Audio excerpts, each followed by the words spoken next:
Hey there, Cupcake. Not sure in which way you want to grind enemies to bits and Nexus? Pay close attention and learn something. This is gonna work.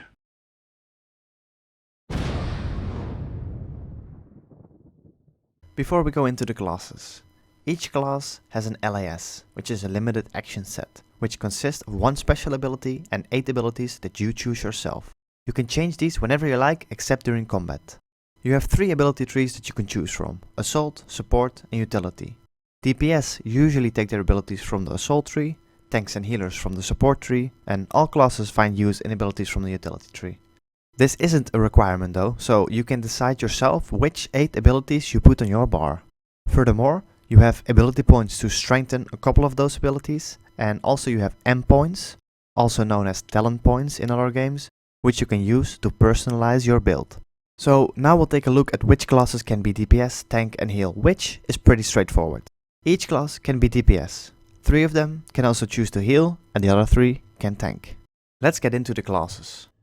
First, the Esper, also known as Psychic. The Esper's playstyle is about generating and managing psi points to deal damage or heal.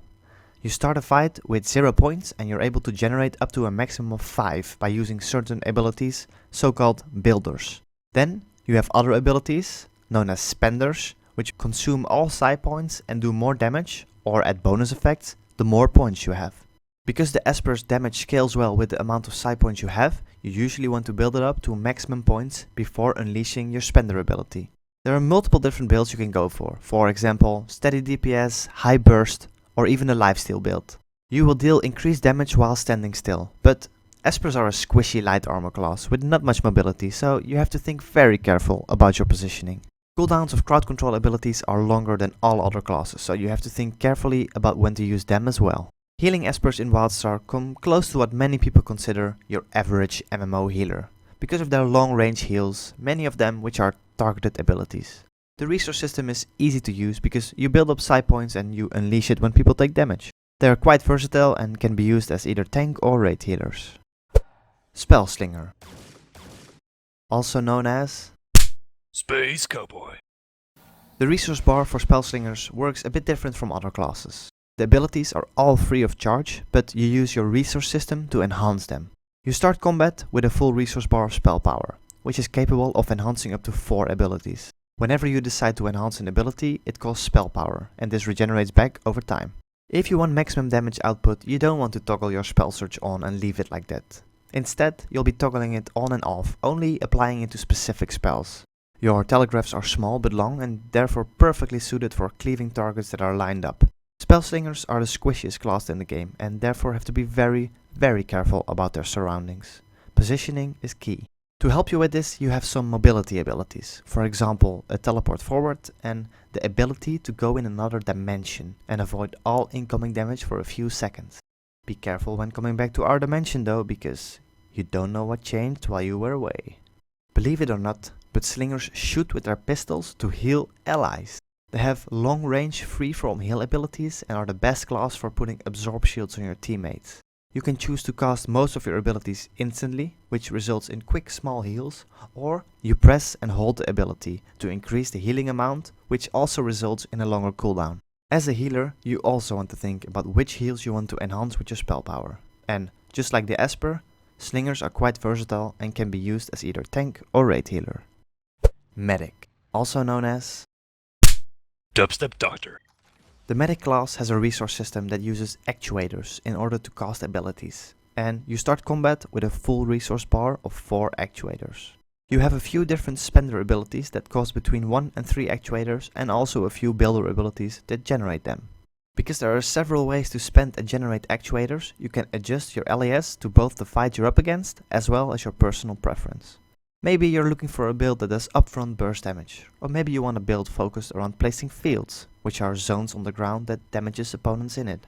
This can be a challenge though, because you need to decide what's the best place to put down a specific field. After it's placed, you can't move it anymore. The damage output of a medic is highly determined by resource and cooldown management, and by the way you've set up your LAS. The medic healer is quite different compared to the other 2 healers. They have short to medium range healing abilities and they are the best class for healing shields. To mitigate damage, they try to keep shields up and apply buffs that mitigate damage so they don't have to heal that much actual health itself. Because of this playstyle and short range, medics are often used as tank healers.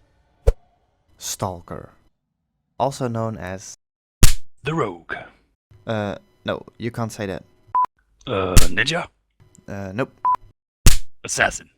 Nah. Whatever, man. Batman, Wolverine, Predator. Your resource bar starts full of suit power, also known as energy, which regenerates over time.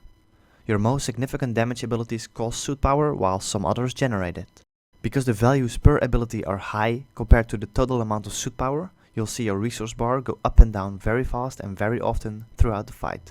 The Stalker is the only class in the game that can go stealth, which allows you to pass enemies you do not want to fight. Because you start combat with a full resource bar, you're able to deal great burst damage, and on top of that, you do more damage when attacking an enemy from behind.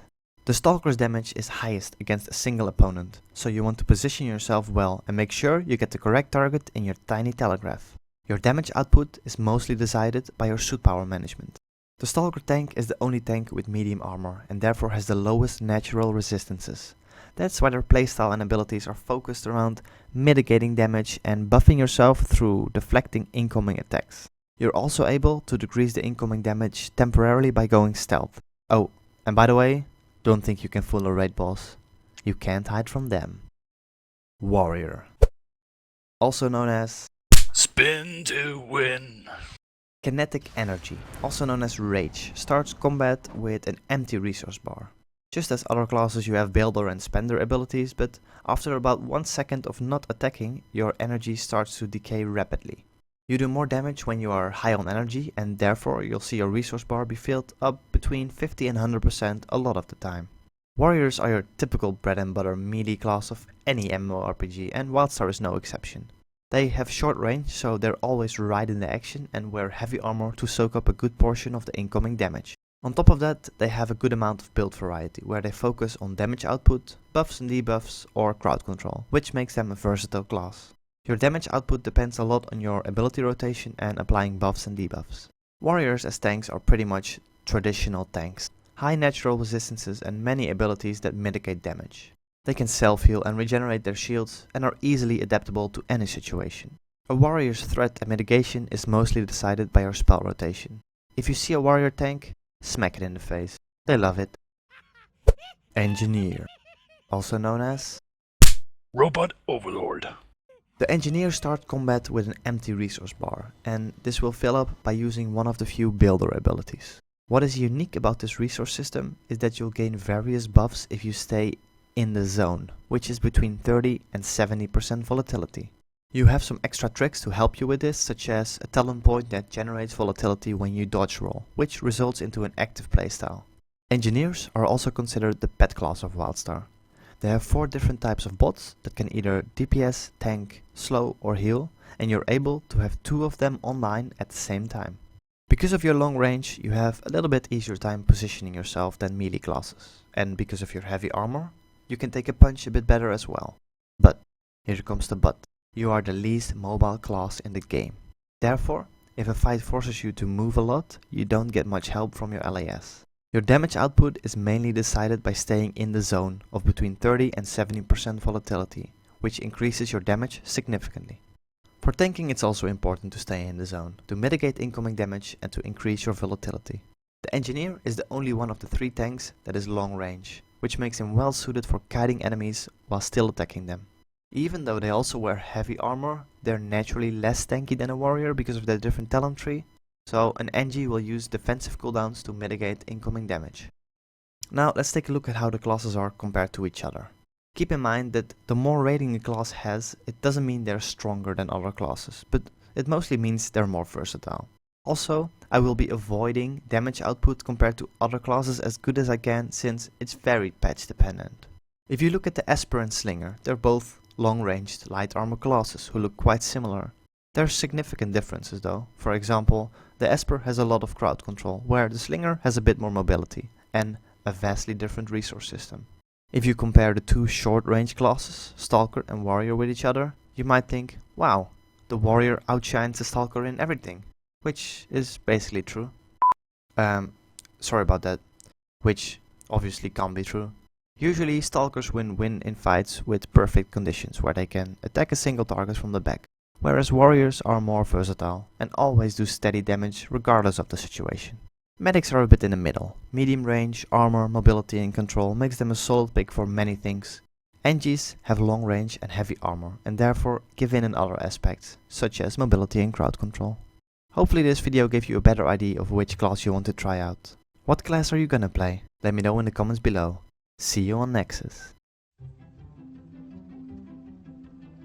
And now a message from your favorite corporate CEO, Phineas T. Rowsdower. Thank you for watching this video. For your loving support, please remember to subscribe to this channel so we can get money. Also feel free to like and share this video so that we can get even more money.